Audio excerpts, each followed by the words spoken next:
अस्सलाम वालेकुम प्यारे व्यूवर्स। उम्मीद है आप ठीक होंगे, खैरियत से होंगे, खुश होंगे। तो पाकिस्तान एयरफोर्स के आज से टेस्ट शुरू हो चुके हैं और कुछ कैंडिडेट्स आज टेस्ट दे के आ भी चुके हैं और मेरे साथ उन्होंने अपना एक्सपीरियंस शेयर किया। एक्सपीरियंस मतलब कि जो सवाल पेपर में आए हुए थे।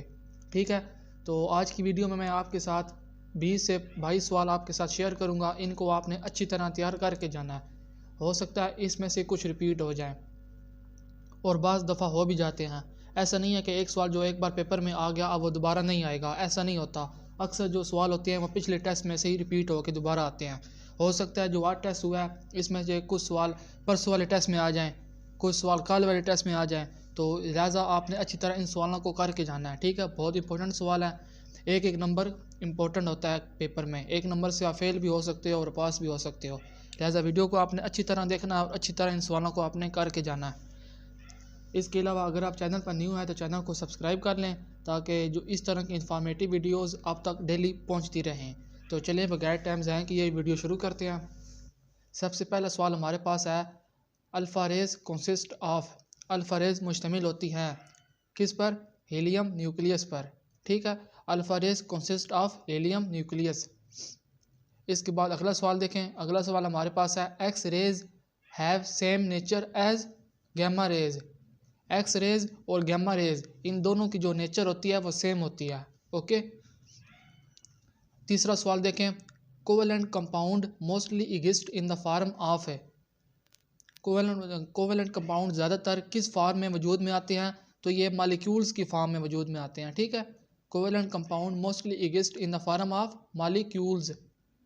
ओके, इसके बाद अगला सवाल देखें। The mass of the mole of iodine. The mass of the mole of iodine 245 ग्राम। ठीक है, तो ये आपने याद रखना है। The mass of the mole of iodine 245 ग्राम। इसके बाद अगला सवाल देखें। अगला सवाल हमारे पास है, यूरिया कंटेन नाइट्रोजन।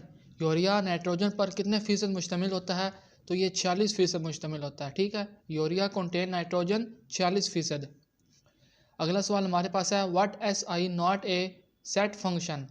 तो जो टेम्परेचर है ये सेट फंक्शन नहीं है। ठीक है, हमारा राइट आंसर क्या बनेगा? टेम्परेचर। इसके बाद अगला सवाल देखें। अगला सवाल हमारे पास है, the S I unit of heat plus energy. Heat और एनर्जी का आपने एस आई यूनिट बताना है। हीट और एनर्जी का एस आई यूनिट जॉल है। ठीक है, इन दोनों का जो एस आई यूनिट है वो सेम ही होता है। S I unit of heat plus energy is जॉल। Okay हो गया। इसके बाद जी अगला सवाल देखें। Water contain oxygen about. पानी जो है ये कितने फ़ीसद ऑक्सीजन पर मुश्तमिल होता है? तो ये होता है जी 89%। ठीक हो गया, वाटर कंटेन ऑक्सीजन अबाउट 89%। इसके बाद जी अगला सवाल देखें। अगला सवाल हमारे पास है, mineral oil is called. Mineral oil को हम क्या कह सकते हैं? पेट्रोलियम इनको हम कह सकते हैं। ठीक है, mineral oil is called petroleum. इसके बाद अगला सवाल देखें। Major component of natural gas is. Natural gas का जो सबसे बड़ा कंपोनेंट है वो कौन सा है जी? मैथीन है इसका। ठीक है, राइट आंसर हमारा क्या है? मैथीन। इसके बाद अगला सवाल देखें। A mixture of low boiling of hydrocarbons is natural gas. ठीक हो गया, a mixture of low boiling of hydrocarbons is natural gas. इसके बाद अगला सवाल देखें।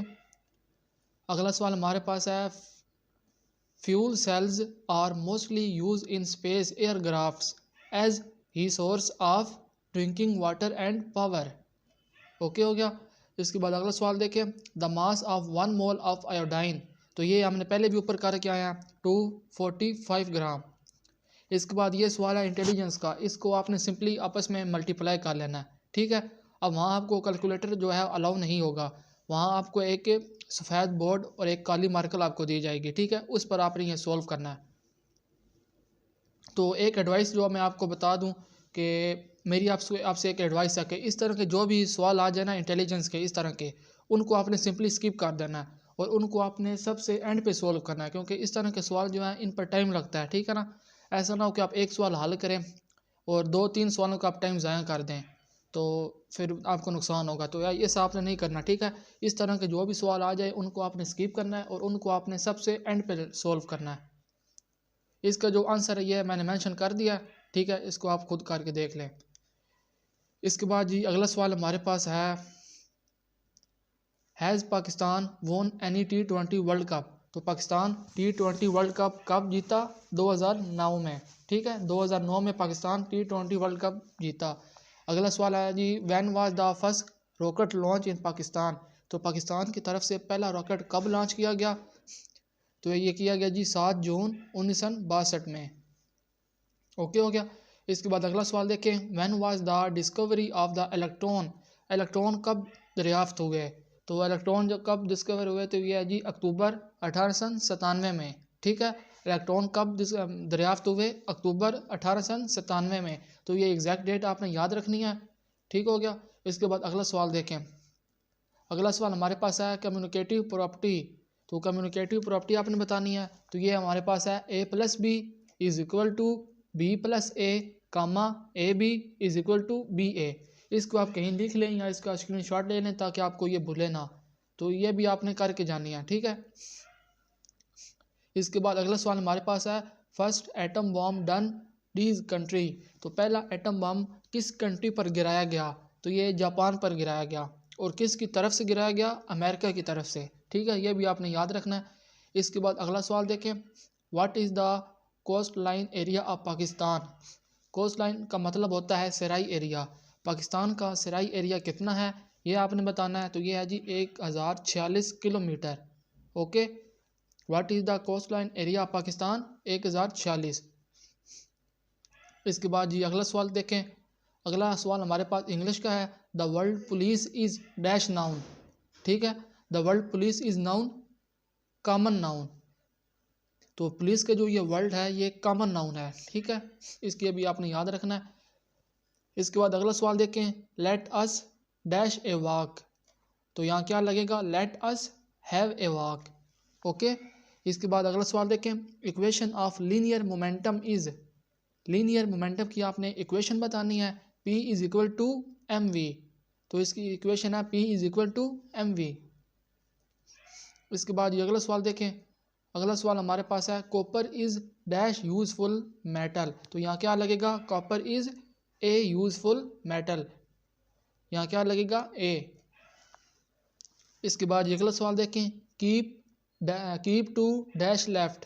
कीप टू डैश लेफ्ट, यहाँ क्या लगेगा? Keep to the left. यहाँ लगेगा जी कीप टू द लेफ्ट। इसके बाद ये आगे एक स्पेलिंग वाला आ गया, आपने करेक्ट स्पेलिंग बताने हैं सिविलाइजेशन के, ठीक हो गया। सिविलाइजेशन के आपने करेक्ट स्पेलिंग बताने हैं। तो ये हमारे पास आंसर इसका बनेगा सी वाला, ठीक है। ये देखें ना, स्पेलिंग इसके आपने करेक्ट करने हैं, CIVILIZATION, सिविलाइजेशन, ठीक हो गया। इसके बाद ये अगला सवाल देखें। अगला सवाल हमारे पास है, brush is to painting as pencil is to? तो ये इंटेलिजेंस का सवाल है, इसको पहले आप समझें भाई ये क्या क्या क्या रहा है। हमारे पास है जी ब्रश, देखिए ना, ब्रश है यानी ब्रश जो क्या होता है, इज़ टू पेंटिंग, ब्रश से हम क्या करते हैं? पेंटिंग करते हैं। एज पेंसिल इज़ टू, तो फिर पेंसिल से हम क्या करेंगे? पेंसिल से हम लिखते हैं, ठीक है। इस सवाल में मुझे थोड़ा सा डाउट है कि इसका ये आंसर जो है ना गलत हो सकता है।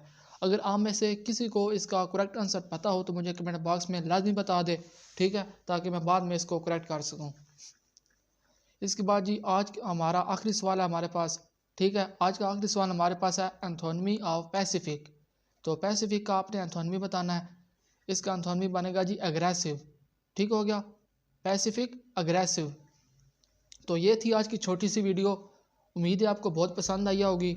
इसके अलावा आप सिंपली काइंडली लाइक कर दिया करें वीडियो को, ठीक है, बहुत मेहनत लगती है इस तरह के वीडियोस बनाने में। इसके अलावा चैनल को लाजमी आपने सब्सक्राइब करना ताकि इस तरह की इन्फॉर्मेटिव